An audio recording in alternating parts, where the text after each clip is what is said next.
Hello, my name is Elena Gonzalez. I'm with the Crisis Counseling Program. If you are not familiar, we do presentations here at the library, kind of on topics about just mental well-being. So today we're going to be talking about establishing healthy boundaries. And I'm going to give the floor to Madison to kind of explain more about our program and about all of the services we provide. Hello, I'm Madison. I'm also part of the crisis counseling team. We are located in San Marcos, but we serve 19 counties throughout the Hill Country. So some of the things that we do to serve the 19 counties is we create presentations like this one and meet with small groups and discuss specific topics that they need. We create brochures and worksheets. We also do individual calls with clients and other different types of outreach.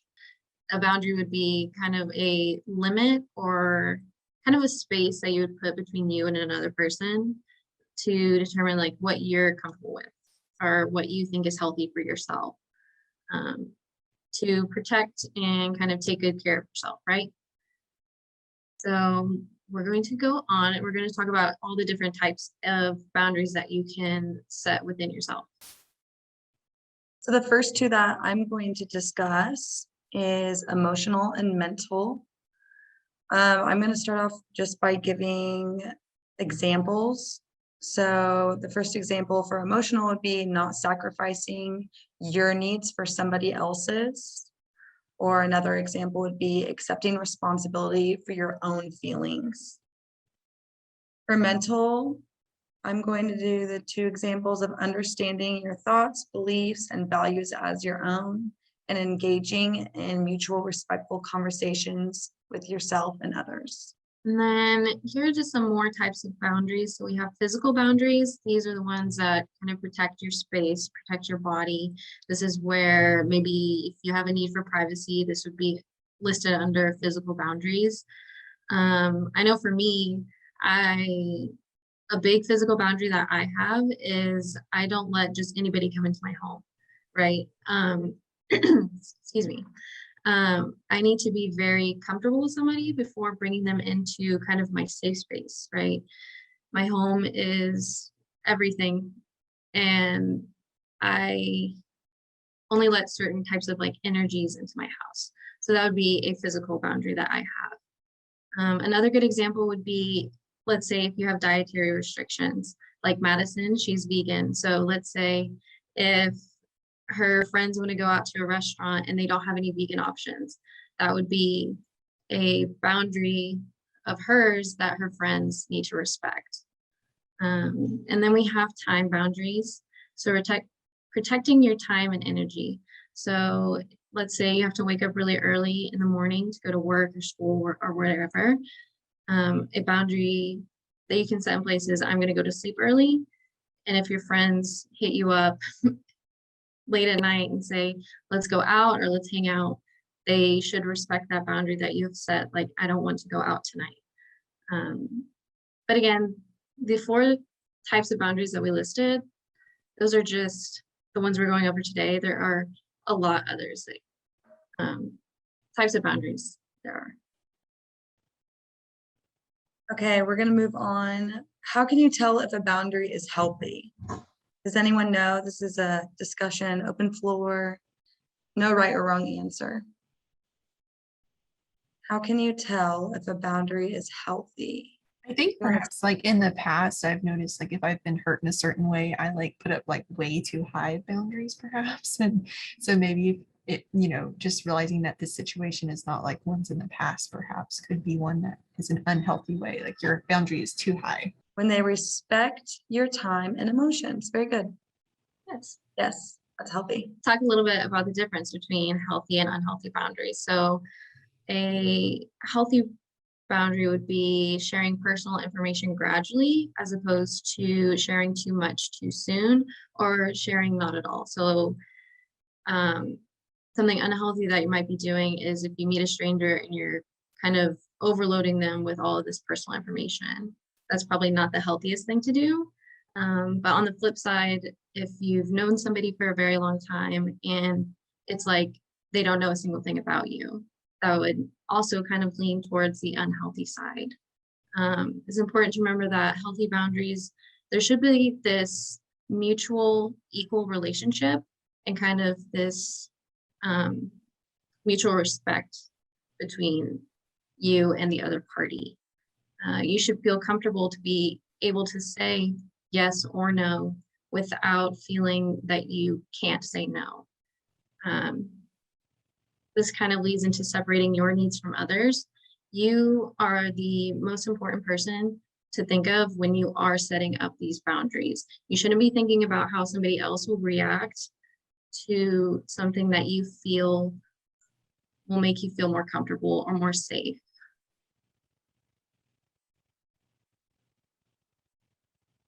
All right, so we're gonna go over how to start creating your own healthy boundaries. So the first one would be identifying your limits. This is whenever you kind of have to like take a step back and look within you. What can you tolerate? What can you accept? What makes you feel uncomfortable or stressed? So if someone is crossing this boundary where you're feeling uncomfortable or you're stressed about a situation or something that you're involved in, that's probably a limit. Practice self-awareness. How is this making you feel? You can ask yourself these questions too. What thoughts is it bringing to you? 3 cues that you need to set boundaries are discomfort, resentment, and guilt. So being self-aware, asking yourself, doing mini check-ins with yourself and in your relationships, or even like if it's going to an event, check in with yourself, create boundaries. Then some more strategies to create these healthy boundaries is give yourself permission. I feel like when you are kind of in that mindset of how will this person react to this boundary that I'm setting for myself, you are kind of giving them control of what you are doing. So giving yourself permission to be able to create these boundaries, saying, this is what is important for me. This is what the baseline of respect that somebody should have for me, and giving yourself permission to set those hard lines. Because at the end of the day, you are your own person and you are what is most important. And then make self-care a priority. So setting boundaries can help you manage your stress and manage your own well-being, right? So you don't want to be in an uncomfortable situation. That is a form of self-care, putting yourself first. Self-care is not selfish. It is necessary for you to be able to feel comfortable. You deserve to feel safe and comfortable. And I'm going to read this cute quote. It says, daring to set boundaries is about having the courage to love ourselves even when we risk disappointing others. Oh, sorry. Okay, so acknowledging that setting boundaries can be difficult is super important, and establishing boundaries takes courage. So sometimes whenever you're setting boundaries with people, and this might be a new thing, they might get upset, but it's okay. Remind yourself that it's okay, and this is healthy to do. Yes. Go ahead. So we kind of wanted, this is kind of the bulk of the information for our presentation, but we did want to open the floor to any of y'all that maybe want to share some of the boundaries that you have placed in your life, or maybe a boundary that you're going to want to place after kind of hearing a little bit more information about what boundaries are and how they can be helpful for you. I already shared one of mine, that I only like certain, not that I don't like only certain people to come to my home, but I have to have that level of comfort with somebody before they come into my home. So if anybody would like to share. We have someone shared. It says, I always seem to feel guilty. I have I have to realize that this is one thing I definitely need to work on. And I can completely agree with that. Anytime that I set a boundary for myself and maybe it's someone else doesn't like it, Hmm. or like even just a little side comment, I tend to feel guilty too. But that is definitely something that I have to work on. And I mean, it's really healthy that you noticed that too. Yeah, But I anyone think else like, that's one of the hardest parts about trying to set these boundaries is trying not to let other people kind of get into your head about it. Because like Bethany had said, like sometimes you do put up too much of a boundary. So hearing other people say that might be beneficial. But if there's something that you're dead set on, you shouldn't let people kind of guilt trip you in that way. And that's really hard to navigate though. Well, thank you all for coming today. As a part of our program, the Crisis Counseling Program, we do offer a free mental health support line. It says COVID-19 just because it came about during COVID.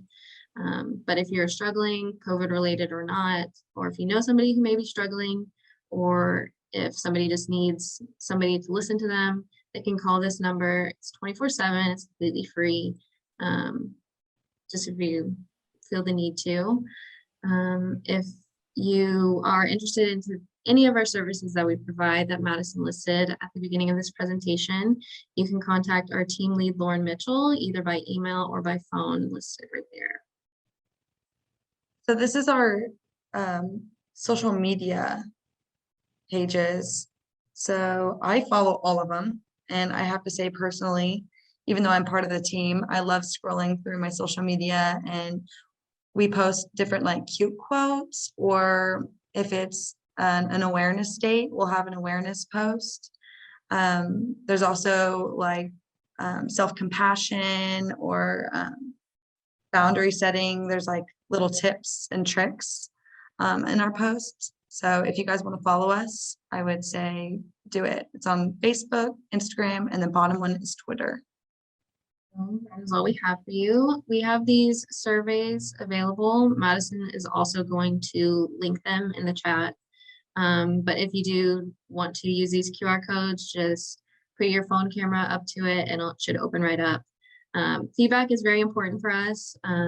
If you like this presentation, if you maybe didn't like this presentation, it's very important for us to know how to improve from here. But other than that, that is it. Thank you so much. And I hope you can kind of take something away from this that you can use in your day-to-day.